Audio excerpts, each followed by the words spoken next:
শ্বাসরুদ্ধকর 18 ঘন্টা, গোটা বিশ্বের হাঁসফাঁস অবস্থা। আর এমন সময়ই হঠাৎ করে বদলে গেলেন বিশ্বমোড়ল ডোনাল্ড ট্রাম্প। কি ঘটলো এই 18 ঘন্টায়? কি কারণে ট্রাম্পের এমন বদলে যাওয়ার সিদ্ধান্ত?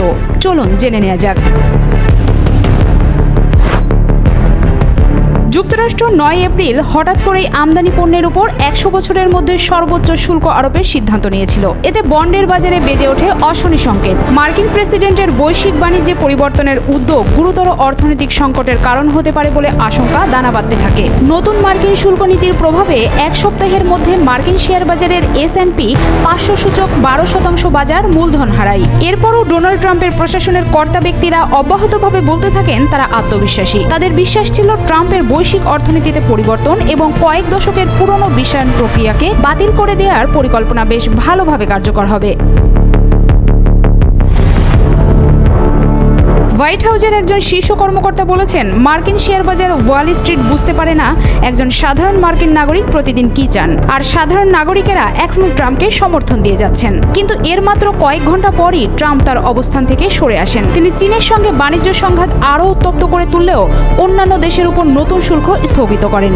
এই আকস্মিক পরিবর্তনের ফলে পুঁজিবাজারের সূচকে বড় ধরনের উত্থান ঘটে। মাত্র এক সপ্তাহ আগে নেওয়া শুল্কনীতি পরিবর্তনের ঘোষণা দিয়ে নিজ মালিকানাধীন সামাজিক যোগাযোগ মাধ্যম পোস্ট দেওয়ার প্রায় 90 মিনিট পর ডোনাল্ড ট্রাম্প বলেন, আমার মনে হয় মানুষ এটিকে আর্থিক ইতিহাসের সবচেয়ে বড় দিন হিসেবে আখ্যায়িত করছে।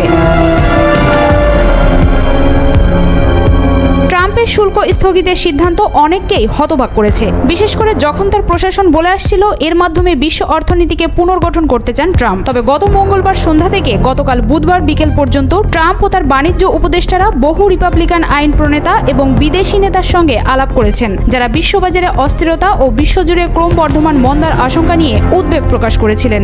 এমন পরিস্থিতিতে কিছু করার জন্য তারা ট্রাম্পের প্রতি আহ্বান জানিয়েছিলেন। গতকাল বুধবার বিকেলে ডোনাল্ড ট্রাম্প বলেছেন, কয়েকদিন ধরেই তিনি নিজের মতো বদলানোর কথা ভাবছিলেন। তিনি বলেন, সম্ভবত আজ সকালেই চূড়ান্ত সিদ্ধান্ত নেওয়া হয়েছে। আমরা দ্রুত এই সংক্রান্ত পরিকল্পনা লিখে ফেলি। আমরা কোনো আইনজীবীর দ্বারস্থ হইনি, আমরা এটি আমাদের হৃদয় থেকে লিখেছি। মঙ্গলবার রাতে ফক্স নিউজে শন হ্যানিটির রাত 9টার অনুষ্ঠান শেষ হওয়ার পর ওই অনুষ্ঠানে অংশ নেওয়া একদল রিপাবলিকান সিনেটরের সঙ্গে প্রায় ঘণ্টাব্যাপী ফোনালাপ করেন ট্রাম্প। এ সময় কিছু সিনেটর ট্রাম্পের নতুন আরোপিত শুল্ক নিয়ে উদ্বেগ প্রকাশ করেন। ওই সন্ধ্যায় ট্রাম্প বন্ড বাজারেও নজর রাখছিলেন, যেখানে মানুষজন কিছুটা অস্বস্তিতে পড়ে গিয়েছিলেন। গতকাল ট্রাম্প নিজেই এই কথা বলেছেন। শন হ্যানিটের সাক্ষাৎকারের শেষে বিজ্ঞাপন বিরতির আগে সিনেটর জন নিলি কেনেডি শুল্ক নিয়ে প্রেসিডেন্টের সঙ্গে সরাসরি কথা বলতে উপস্থাপকের কাছে 15 সেকেন্ড সময় চেয়েছিলেন। দ্য ওয়াশিংটন পোস্টকে কেনেডি বলেন, সময় চাওয়ার কারণ ছিল। সিনেটর লিন্ডসে গ্রাহাম তাকে বলেছিলেন ট্রাম্প অনুষ্ঠানটি দেখবেন। হ্যানিটির সঙ্গে সাক্ষাৎকারে কেনেডি ও গ্রাহাম ছাড়াও সিনেটের সংখ্যাগরিষ্ঠ নেতা John Thune, Republican senator Tim Scott, South ক্যারোলাইনার কেটি বয়েড ব্রিট, আরকানসর টম কটন, টেক্সাসের টেড ক্রুজ এবং ওকলাহোমার মার্ক ওয়েন মুলিন উপস্থিত ছিলেন।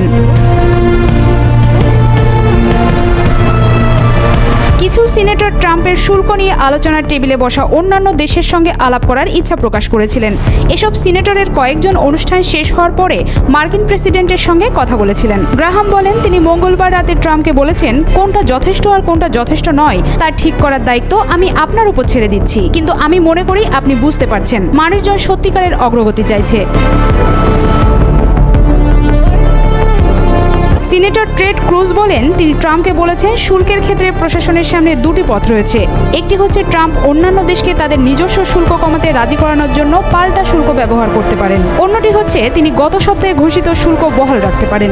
এর ফলে অন্যান্য দেশ প্রতিশোধ নিতে বাধ্য হবে। টেড ক্রুজ বলেন, তবে আমার মনে হয় দ্বিতীয় পদক্ষেপটি দেশের জন্য এবং টেক্সাস অঙ্গরাজ্যের জন্য অনেক বেশি ক্ষতিকর হবে। দ্রুত একটি বা তার বেশি বড় বাণিজ্য চুক্তি নিয়ে আলোচনা করতে আমি ট্রাম্পকে উৎসাহিত করেছি।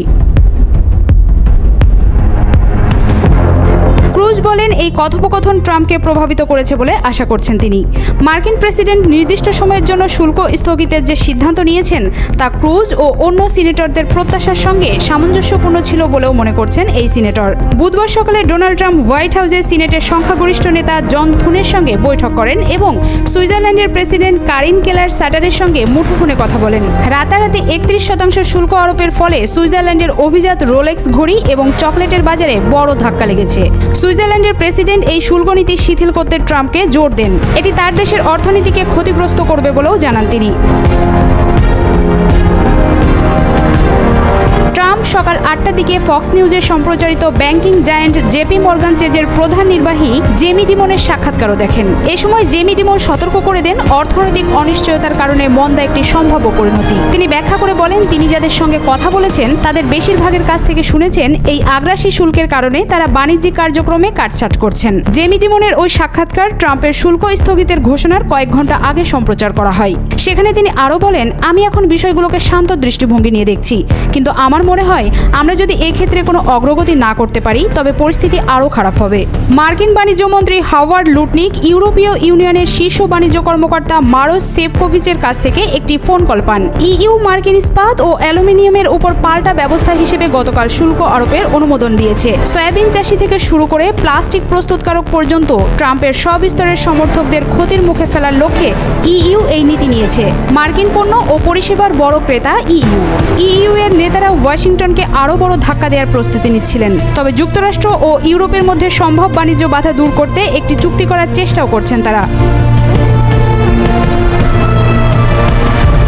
মার্কিন বাণিজ্য মন্ত্রী লুটনিক ও মার্কিন অর্থমন্ত্রী স্কট বেসেন্ট ট্রাম্পের সঙ্গে ওভাল অফিসে বসেছিলেন। তারা এমন একটি পরিকল্পনা করছিলেন যা পরে নিজ দলের কিছু সদস্যকেও হতবাক করে দিয়েছে। দ্বিতীয় মেয়াদে প্রেসিডেন্ট হিসেবে ট্রাম্প যখন ট্রুথ সোশ্যালের জন্য তার সবচেয়ে অসাধারণ পোস্টগুলোর একটির ভাষা ঠিক করছিলেন, তখন তার সঙ্গে বসেছিলেন তার প্রশাসনের এই দুই শীর্ষ কর্মকর্তা। ট্রাম্প বিশ্ববাসীর কাছ থেকে শুল্ক স্থগিতের বার্তা পাঠানোর 12 মিনিট পর সামাজিক যোগাযোগ মাধ্যম এক্সে পোস্ট করেন লুটনিক।